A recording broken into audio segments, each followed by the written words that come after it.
Hello and welcome back to the present session on new FDI policy. In our previous sessions, we discussed about the meaning definitions of FDI and the types of FDI and various issues, and also the importance of FDI in general to the economy and also in particular to the retail business. In the present session, we are going to discuss about the new FDI policy. So let us see how it is and what it is. Uh, so here, FDI policy, it is a policy framework formulated by the Government of India in association with the Ministry of Commerce and Industry, Department of Promotion of Industry and Internal Trade, and they formulate a policy framework uh, wherein the main purpose is to make India an attractive nation for foreign direct investment for various countries on the globe, so that the policy should be transparent and easily understandable and also mm, uh, easily comprehensible.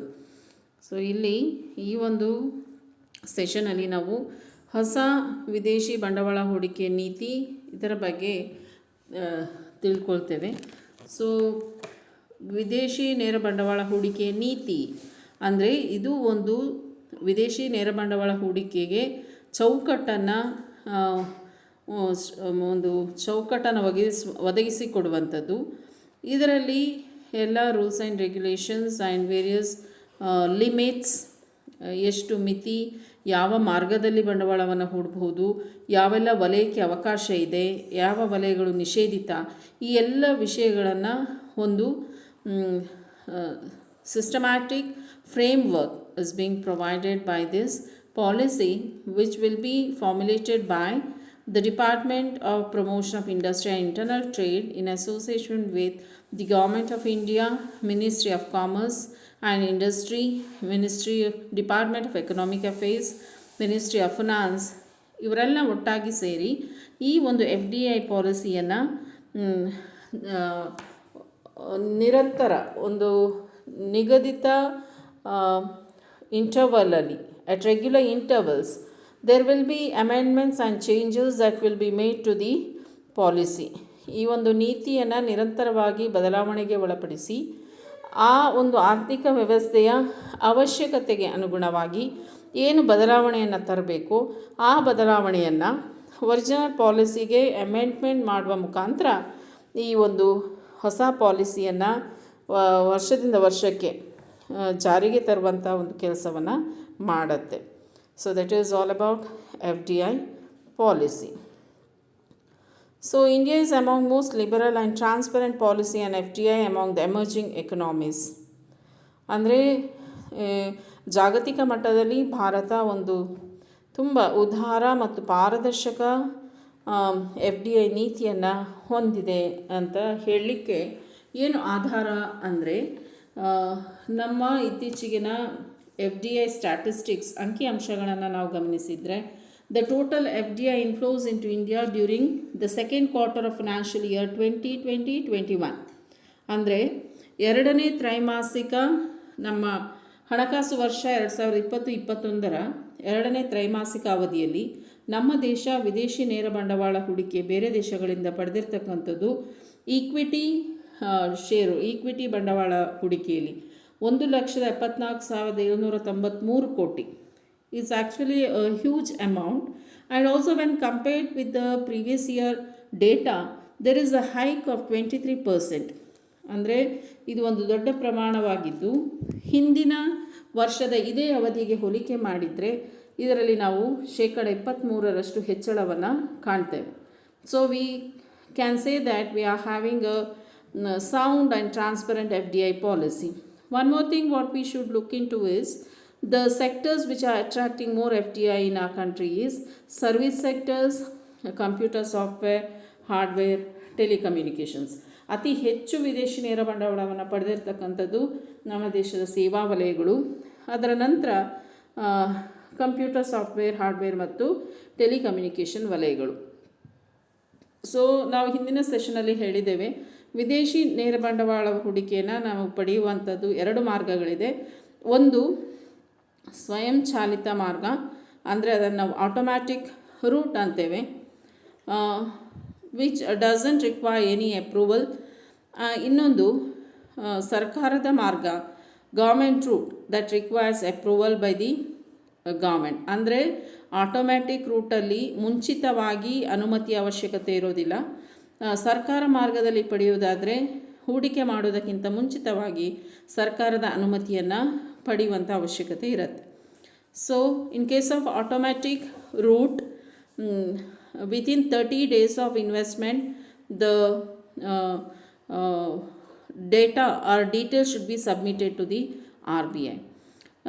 ಸರ್ಕಾರದ ಮಾರ್ಗವನ್ನು ನೋಡುವುದಾದರೆ, there used to be a board called Foreign Investment Promotion Board.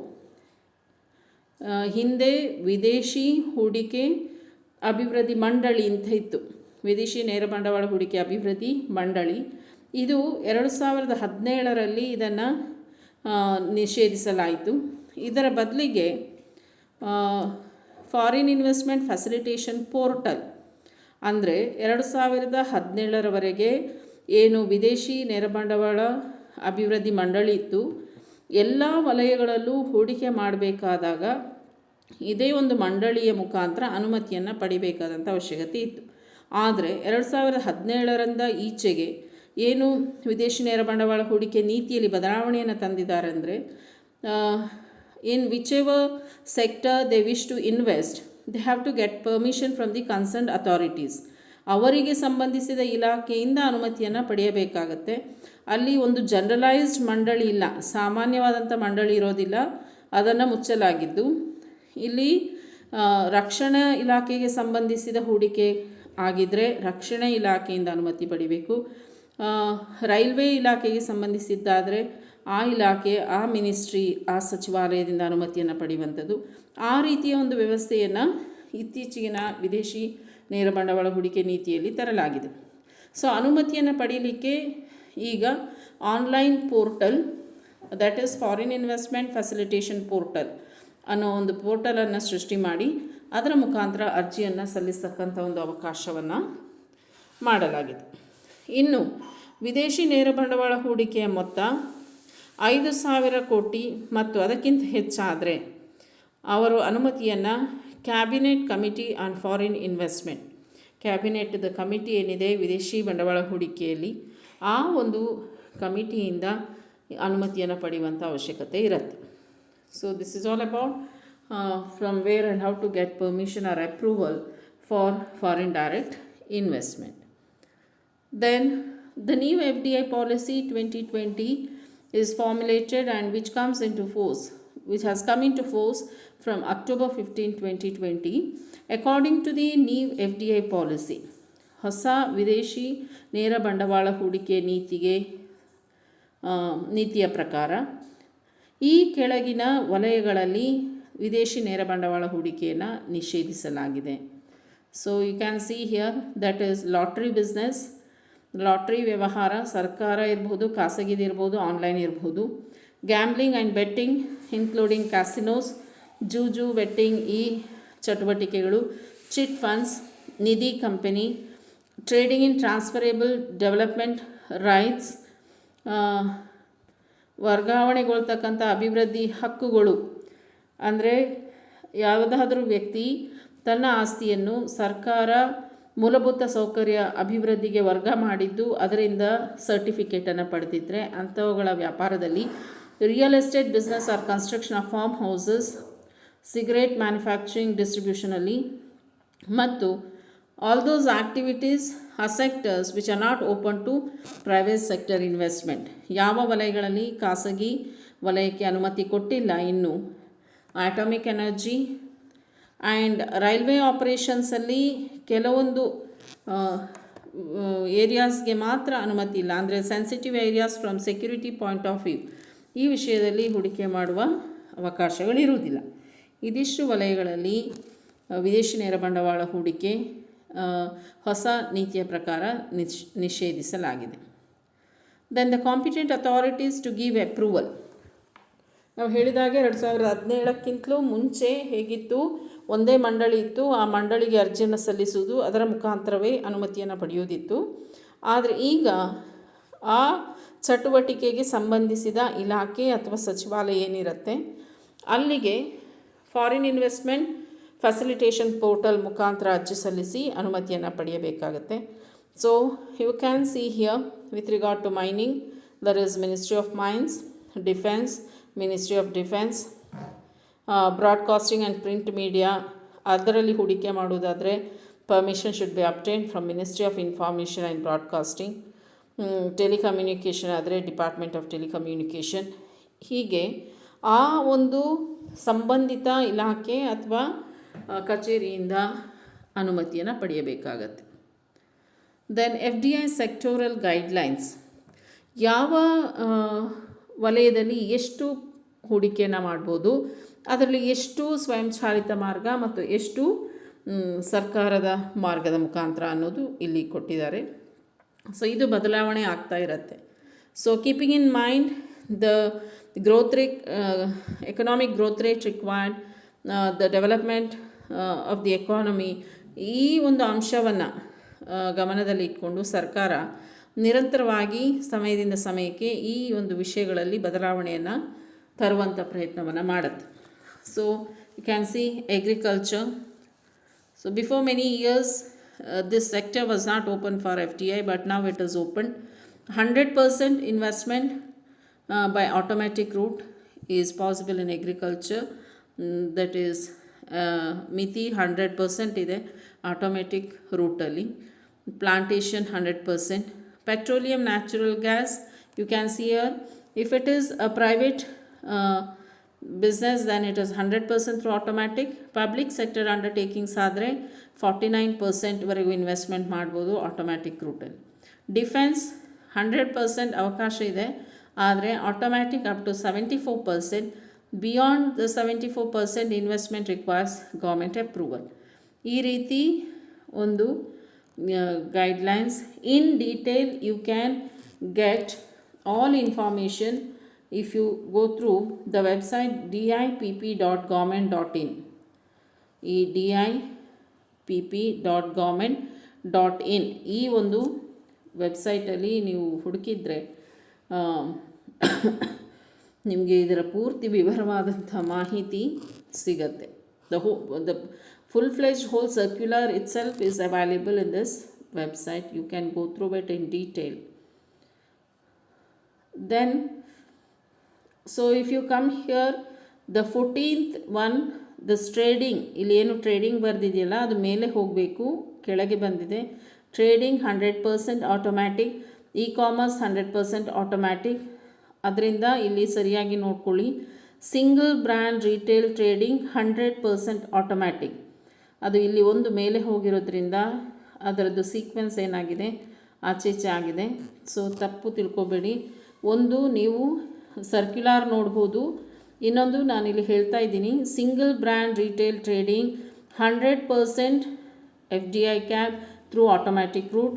Multi brand retailing 51% FDI cap through government root.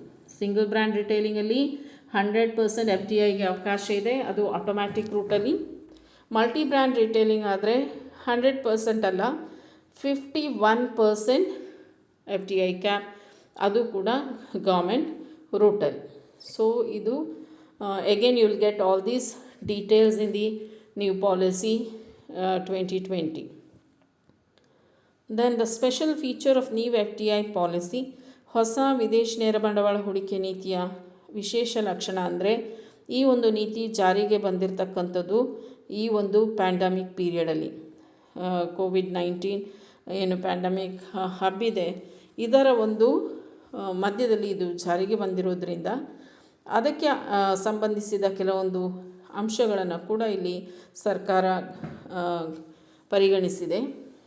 ಅಂದರೆ ಈ ಒಂದು COVID-19 ಸಂದರ್ಭದಲ್ಲಿ ಎಲ್ಲ ಕಂಪನಿಗಳು ಅವರ ವ್ಯವಹಾರದಲ್ಲಿ ಇಳಿಮುಖವನ್ನು ನೋಡಿದಾಗ ಅದರಲ್ಲಿ ಹಣಕಾಸಿನ ದೌರ್ಬಲ್ಯತೆ ಕಂಡುಬಂತು.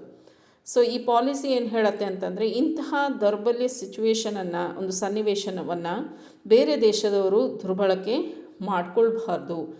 ಅದರಲ್ಲೂ ಕೂಡ ಸ್ಪೆಸಿಫಿಕ್ ಆಗಿದ್ದ neighbouring countries which are sharing a land border with India, Bharat ದೇಶದ ಜೊತೆ ಯಾವುದೆಲ್ಲ ರಾಷ್ಟ್ರಗಳು ತನ್ನ ಗಡಿಯನ್ನು ಹಂಚಿಕೊಳ್ಳುತ್ತೆ ಅಂಥ ರಾಷ್ಟ್ರಗಳಿಗೆ ದೇಶ ನೇರ ಬಂಡವಾಳ ಹೂಡಿಕೆಯ ಆಟೋಮ್ಯಾಟಿಕ್ ರೂಟನ್ನು ಬಂದ್ ಮಾಡಿದ್ದು, they are permitted to invest only through government route. ಅವರಿಗೇನು ಹೇಳಿದೆ ಅಂದರೆ, ಸರ್ಕಾರ ಮಾರ್ಗದಲ್ಲಿ ಮಾತ್ರ ಹೂಡಿಕೆಯನ್ನು ಮಾಡಲಿಕ್ಕೆ ಅವಕಾಶ ಇದೆ. ಯಾಕಂದರೆ ಈ ದುರ್ಬಲ ಆರ್ಥಿಕ ವ್ಯವಸ್ಥೆ ಇದ್ದಾಗ ಅವರು ನಮ್ಮ ಒಂದು ಆರ್ಥಿಕ ವಲಯದಲ್ಲಿ ಹೂಡಿಕೆಯನ್ನು ಮಾಡಿ ತಮ್ಮ ನಿಯಂತ್ರಣಕ್ಕೆ ತಗೊಳ್ಳುವಂಥ ಒಂದು ಅಪಾರ್ಚುನಿಸ್ಟಿಕ್ ಟೇಕ್ ಓವರ್ ಆಗಬಾರ್ದು ಅನ್ನೋ ಉದ್ದೇಶದಿಂದ ಸರ್ಕಾರ ಈ ಒಂದು ನೀತಿಯನ್ನು ಜಾರಿಗೆ ತಂದಿದೆ. That is the special feature of this new FDI policy, that is amidst the COVID-19 pandemic. So on 17th April 2020, the FDI policy has been changed to include or to protect the Indian companies from opportunistic takeovers, acquisitions of Indian companies due to COVID-19 pandemic, according to the Department for Promotion of Industry and Internal Trade. ಇದರ ಪ್ರಕಾರ, ಹೊಸ ನೀತಿಯ ಪ್ರಕಾರ ಏನಂದರೆ, an entity of a country that shares a land border with India can now invest in firms only under government route. ಈ ಒಂದು ಆರ್ಥಿಕ ವ್ಯವಸ್ಥೆ ಇಳಿಮುಖ ಆಗಿದ್ದಾಗ ನಮ್ಮ ಕಂಪನಿಗಳು ಏನು ದೌರ್ಬಲ್ಯತೆಯನ್ನು ಹೊಂದಿರುತ್ತೆ ಅದನ್ನು ಒಂದು ಅನುಕೂಲತೆಯಾಗಿ ನಮ್ಮ ನೇಬರ್ ಕಂಟ್ರೀಸ್, ಪಕ್ಕದ ರಾಷ್ಟ್ರಗಳು ಅದನ್ನು ಬಳಸ್ಕೊಳ್ಬಾರ್ದು ಅನ್ನೋ ಉದ್ದೇಶದಿಂದ ನಮ್ಮ ದೇಶದ ಜೊತೆಗೆ ಯಾವುದೆಲ್ಲ ದೇಶ ಗಡಿಯನ್ನು ಹಂಚಿಕೊಳ್ಳಿದೆ ಅವುಗಳೆಲ್ಲ ಈಗ ಬಂಡವಾಳ ಹೂಡಿಕೆಯನ್ನು ಸರ್ಕಾರದ ಮಾರ್ಗದ ಮುಖಾಂತರನೇ ಮಾಡ್ಬೋದಷ್ಟೆ. So countries with which India shares land border is given here, you know that. So ಈ ಕಂಟ್ರೀಸ್ಗೆ ಇದು ರೂಲ್ ಅಪ್ಲಿಕೇಬಲ್ ಆಗುತ್ತೆ. ಆ್ಯಂಡ್ ಮೇನ್ಲಿ ಇದು ಚೈನಾಕ್ಕೆ ಅಪ್ಲೈ ಆಗುವ ಹಾಗೆ ಇತ್ತು. ಯಾಕಂದರೆ China had increased its investment in most of the business entities in India. ಅದರಲ್ಲೂ HDFCಯಲ್ಲಿ 1% People's Bank of China invest ಮಾಡಿತ್ತು. ಅದರ ಜೊತೆಗೆ all the startups of India which are unicorns, ಅದರಲ್ಲಿ out of 18 startups of India having investments from China. So ಈ ರೀತಿ ತೊಂದರೆ ಆಗಬಾರ್ದು ಮುಂದೆ ಅನ್ನೋ ಒಂದು ಕಾರಣದಿಂದ ಅದು ಕೂಡ ಈ ಒಂದು ಸ್ಪೆಷಲ್ ಸಿಚುವೇಷನಲ್ಲಿ ಈ ಥರ ಒಂದು ನೀತಿಯನ್ನು ಸರ್ಕಾರ ಜಾರಿಗೆ ತಂತು. So to sum up, depending upon the economic conditions, requirements and situations prevailing in the country, necessary changes will be made to the FDI policies from time to time by the concerned authorities, which would contribute positively to the growth of the economy. ಅಂದರೆ ನಮ್ಮ ದೇಶದ ಆರ್ಥಿಕ ಸನ್ನಿವೇಶಗಳು, ಸಂದರ್ಭಗಳು, ಅವಶ್ಯಕತೆಗಳು, ಇದಕ್ಕೆ ಅನುಗುಣವಾಗಿ ಏನು ಅವಶ್ಯಕತೆ ಇದೆ ನಮ್ಮ ದೇಶದಲ್ಲಿ ಅದನ್ನು ಗಮನದಲ್ಲಿ ಇಟ್ಕೊಂಡು ಸರ್ಕಾರ ಸಮಯದಿಂದ ಸಮಯಕ್ಕೆ ಈ ಒಂದು ವಿದೇಶಿ ನೇರ ಬಂಡವಾಳ ಹೂಡಿಕೆ ನೀತಿಯಲ್ಲಿ ಬದಲಾವಣೆಯನ್ನು ತರ್ತಾ ಇರುತ್ತೆ. ಅದರ ಮುಖ್ಯ ಉದ್ದೇಶ ನಮ್ಮ ದೇಶ ಆರ್ಥಿಕ ಅಭಿವೃದ್ಧಿಯನ್ನು ಹೊಂದಬೇಕು ಅನ್ನೋ ಒಂದು ಕಾರಣದಿಂದಾಗಿ. ಸೊ